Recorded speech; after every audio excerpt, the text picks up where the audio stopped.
While against it initially, Richard Linklater has apparently warmed up to the idea of a potential sequel to Boyhood. In a recent interview, he stated, "To be honest, this film first met its audience exactly a year ago, and for the first 6 months of the year, my answer to that was absolutely not.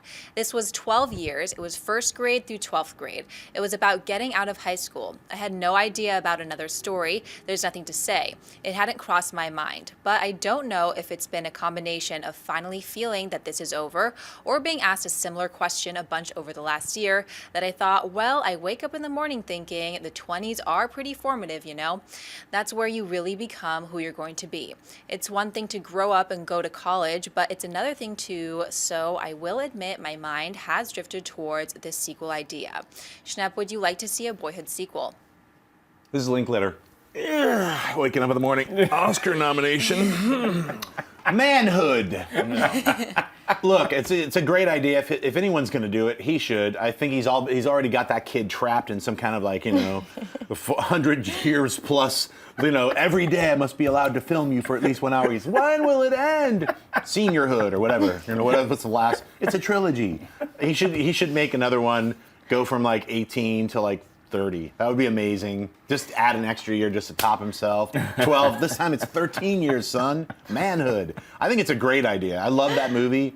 I'm actually, it's an experimental film. I mean, we were talking about this. The Oscars this year had really weird films that pushed the envelope and they were up for an Oscar. And two of them, Boyhood and Birdman, were two of the weirder experimental films as far as storytelling and filmmaking and just the way the story was laid out. Really fantastic film. So Linklater's always doing something cool and new. So I'm sure he'll be like, yeah, I'm going to make that while I'm making these 7 other movies. I'll just, it's like sprinkle land for him, I would love to see Manhood in 20 years. Manhood. I don't even know if he would adhere to that timeline, though. You know, it might just be a year. I don't know. He's just a mastermind of that. But my initial reaction is no, it's not necessary, because Boyhood was a special cinematic experience, and for him to plot that out, I still wish I could be a fly on the wall in the room when he pitched that idea.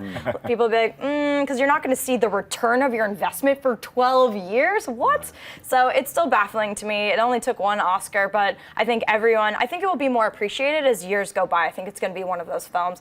So initially I'm like, but it's Linklater, as you said. So if someone's going to pull it off and make it captivating and interesting and really show, the subtlety is what he's so beautiful, he's so real. The relationships, they're real. I feel like I know these people. I grew up with them 12 years by. So if someone's going to do it right, it's him. So we'll see. But I personally rather see other original projects of his to explore. So, Ellis? Let's make this kid turn into a superhero and just combine both genres of movies, right? And wouldn't that be cool? I think that what you do with this is, of course, you can make a sequel. I think it'd be awesome because it's so much easier to make than Boyhood was, because you're not seeing this kid who's 6 or 7 years old, man, I really hope he's not ugly when he grows up. Now, he's a good-looking kid, okay? So I agree with him that I think the 20s are the formative years of becoming a man. So seeing that, you can script out the film a little bit better. You don't have to go, I hope that, next summer everybody looks the same way, or we can go off this story or that story. You can plot out, you can storyboard this thing a little bit more, and it's a little bit easier to do. And he's proven he can watch stars age with the Midnight series too, at least with Ethan Hawke and Julie Delpy. I think that was such an interesting film a couple years ago, last year, whenever it came out. It was like, wow, you can still see that you can still have a good story to tell with these people, and you can revisit characters that we saw 10, 20 years ago. So I think he's the right guy to do it. And I would actually, initially you see this story and you're like, nah, that's stupid. Come on, you don't need a sequel to that. I could go for a sequel to this. It's also going to come out the same year Godzilla does to part 2. But the thing is, the other thing that it also does, off of Ellis's point, is that it gives them more money, because obviously the first one did so well. They didn't, like you said, the initial pitch was like, ooh, this is scary, but they're going to have more confidence putting money into it. I'm with you. When I hear it, I go, I don't know if you need it. Linklater's going to do a great job with whatever he does. He's not just going to throw it together, and it'll be fun, because the other thing is, it's initially hearing it.